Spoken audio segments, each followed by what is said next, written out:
Hindi ito perfect trip, pero tara, samahan niyo kami to travel to San Pablo, Laguna. Welcome to Diwata Nature Resort located in San Pablo, Laguna. Since wala pang 2 p.m. nung dumating kami, we visited their Japanese cuisine and we had our late lunch. And pagpasok ko pa nga, ito na agad yung bubungad sa'yo.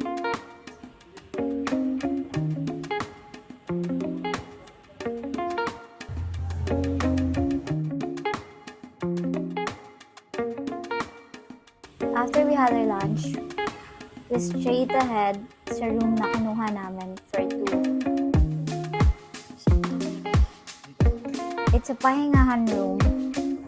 We got this room for 6,500 for overnight.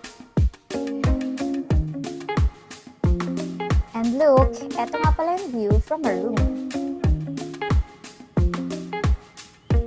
And pet-friendly din pala sila, so we brought along with us our pets. Kung gusto mo naman ng sobrang lamig na fresh flowing water, meron silang lagoon here.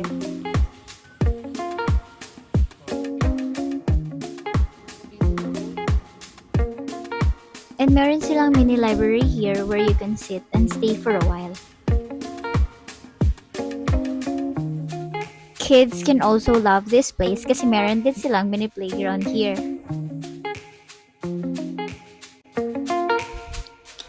We bought our snacks here sa kanilang Aya Bistro and hinintay namin dumilim for their dancing fountain display.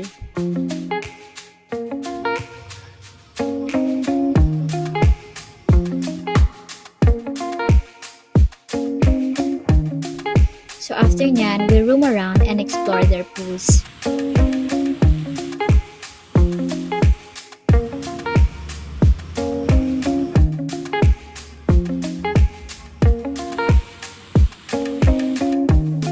And then we had pinakpet with pork bagnet and Shanghai for our dinner. We woke up in the morning para pumunta sa restaurant nila for our free plated breakfast. And by the way, pwede din pala mag-fish feeding dito, just ask their attendants.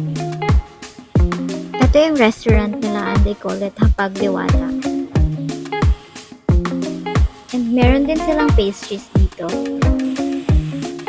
And here is their menu.